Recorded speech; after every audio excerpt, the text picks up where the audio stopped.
Hi everyone, it is Tree at Lost Time Toys, and today we're going to do a little bit of something different. We are going to be looking at a whole nother Rainbow Brite generation. So, as you know, Rainbow Brite was licensed by Hallmark in 1983 and licensed that line to Mattel to create dolls that ran from 1984 to 1986. And for a period of 10 years after 1986, there was basically a dormancy in creating Rainbow Brite dolls. And it wasn't until 1996 that the Rainbow Brite license was acquired by a New York company called Up and Away, I think based in Midtown Manhattan, and they created a line of dolls called, they're called the Up and Away Rainbow Brite dolls, but I often see the search engine just call it Rainbow Brite Color-Glo because they utilize glow in the dark paints. And this is the 15-inch doll, and there's a bunch of different variations with this doll. There's different colors that the clothes can come in.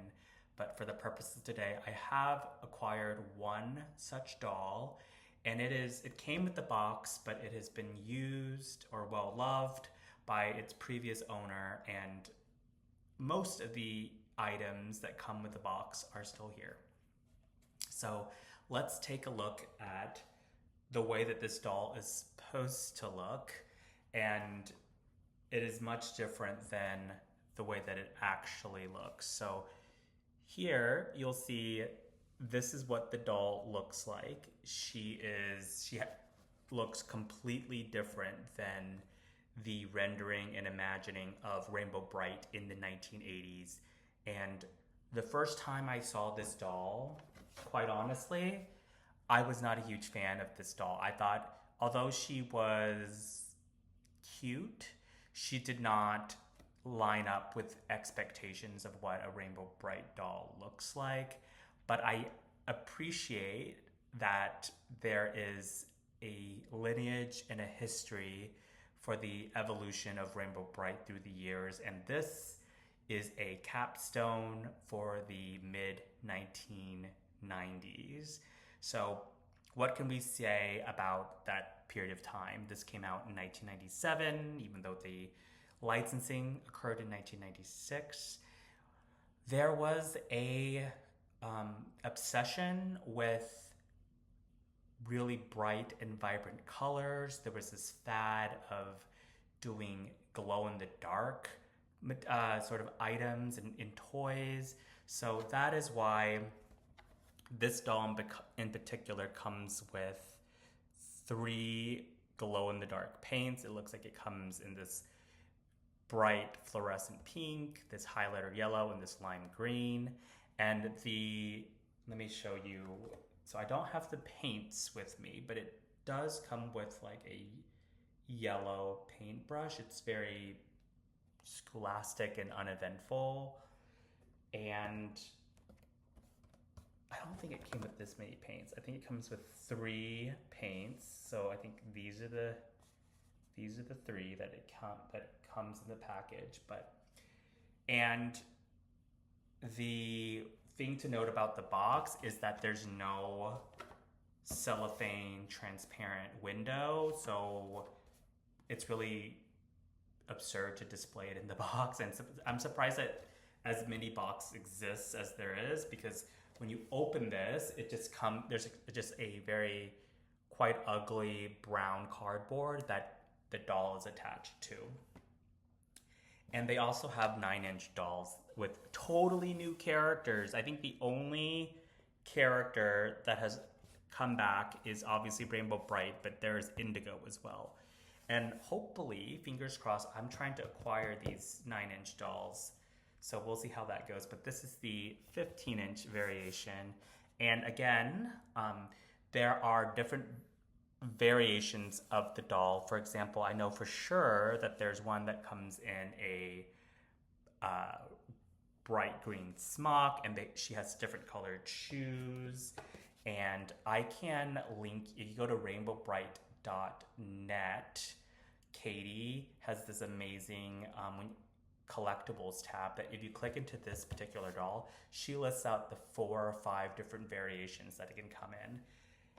So yeah, let me show you now the doll, and I will tell you that it took me 3 hours to fix this doll to make it look somewhat presentable.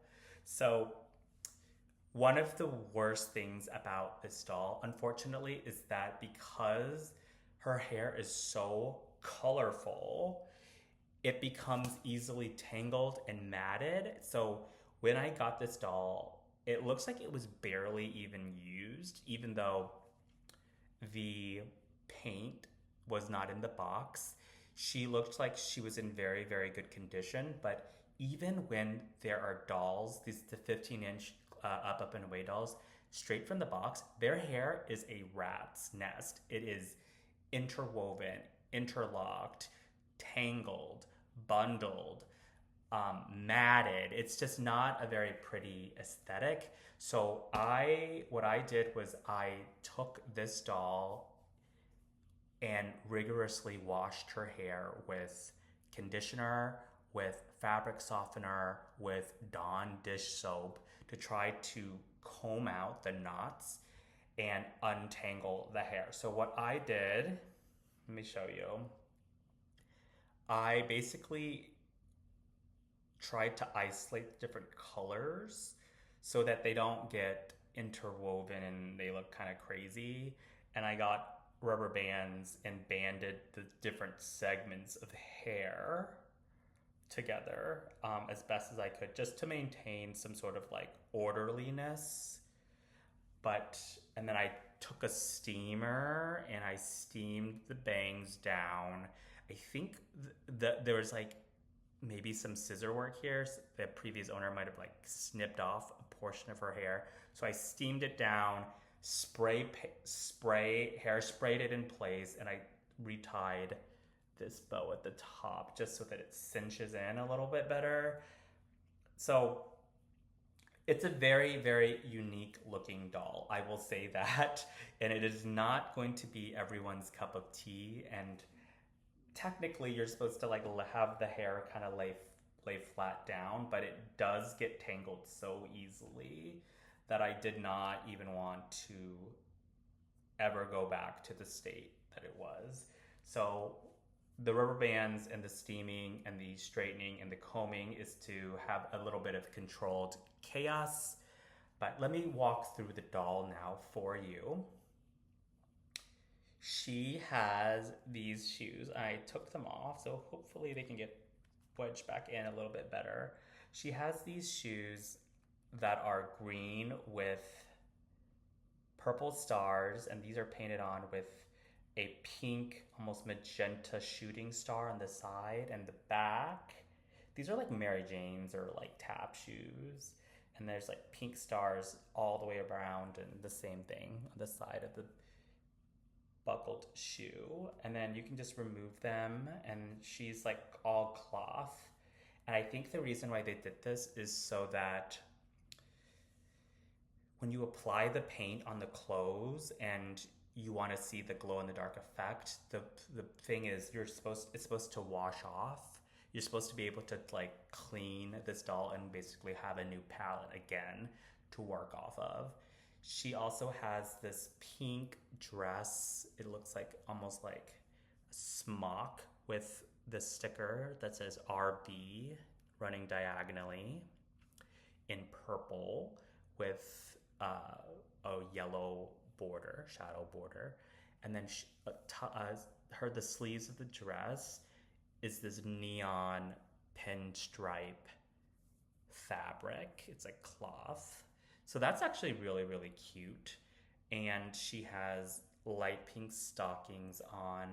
And if you go on eBay, you can find variations, again, different variations to the clothes. Some of them have bright green dresses, purple shoes, and then if you're ardent about it, you can definitely zealously pursue finding all 4 or 5 variations. I'm not obsessed about this doll, but I do think that it's nice to have one to display just to show the entire chronology and trajectory of Rainbow Brite through the years. So this is the second generation, only the second. So it's cool to move from the 1980s and finally see what modernity looks like.